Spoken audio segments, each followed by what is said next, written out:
Well, it's the latest attempt at regulating the internet. Now, we saw the public outcry over SOPA, but now a SOPA-like bill is being debated in Congress. SOPA was supposed to stop online piracy, but critics say the only thing it was stopping was online freedoms, giving too much power to companies, allowing them to pull the plug on sites that they think violates copyright laws. And then there was SOPA's counterpart in the Senate, known as PIPA, or the Protect IP Act. It requires more court intervention to go, it allows for more court intervention to go after the accused website.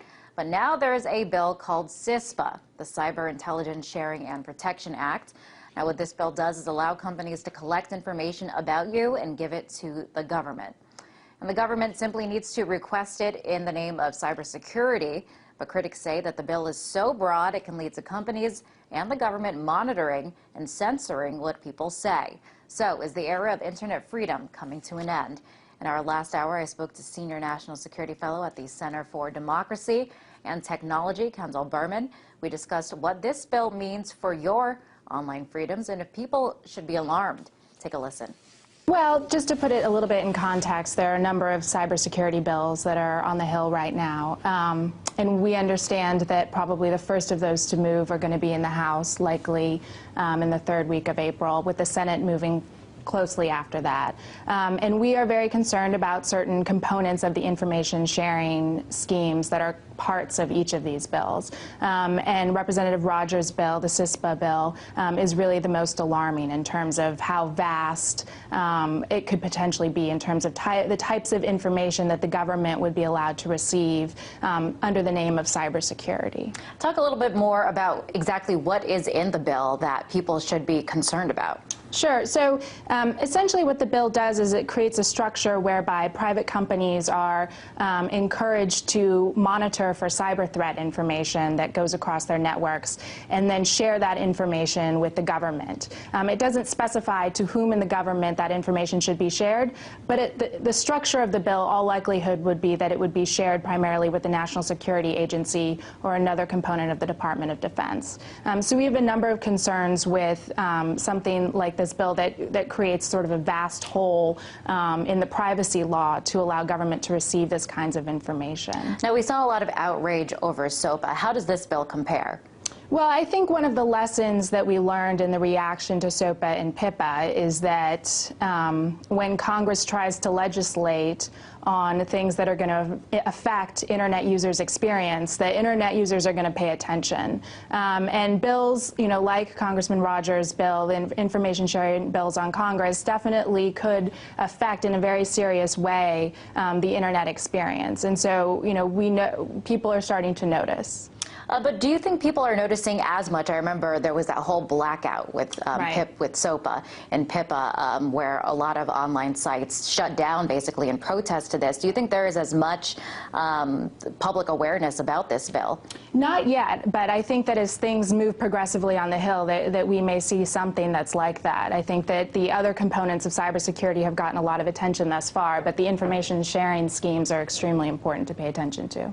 Now, up until now, the Internet has been pretty much unregulated, arguably, but some people disagree with this. Republican presidential candidate Rick Santorum is one of them. Let's take a listen to what he said about this.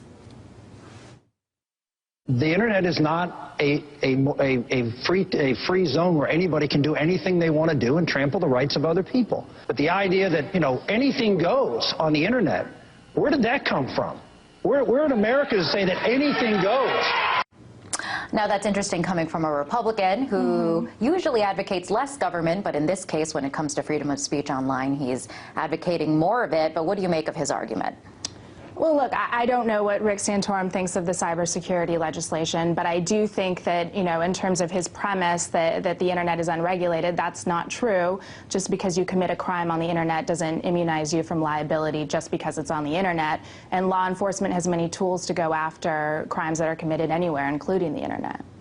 Now, what is the likelihood that you think that this is going to pass? Well, I'm not sure. I think that, no one knows right now. There's a lot of different movements on the Hill, but we take each bill extremely seriously, and particularly Congressman Rogers' CISPA bill. We take it very seriously.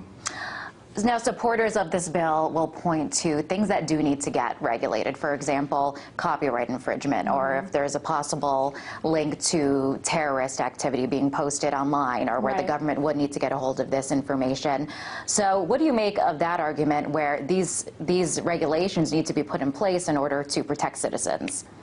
Well, I mean, I think when you look at the purpose of cybersecurity legislation, we think that it could have huge benefits for people, and we're not against the purpose of an information sharing regime, so long as it's narrowly tailored. But when you talk about using information that the government receives that's purportedly for the purpose of protecting cybersecurity, and you're using it to, for law enforcement purposes or for national security purposes that don't have anything to do with cybersecurity, well, law enforcement has tools already to go after those crimes, and we very much fear that the information sharing regime that's related to cybersecurity could very much become a backdoor wiretap or a surveillance program by another name. So you're saying the danger then when it comes to this bill is that there's not really, when does it end? Will it go too far? There's not really any control because the language in the bill is so broad. That's exactly right. We have a lot of concerns with the breadth of the bill. If it was very narrowly tailored to information, that was very much related to cyber threat information,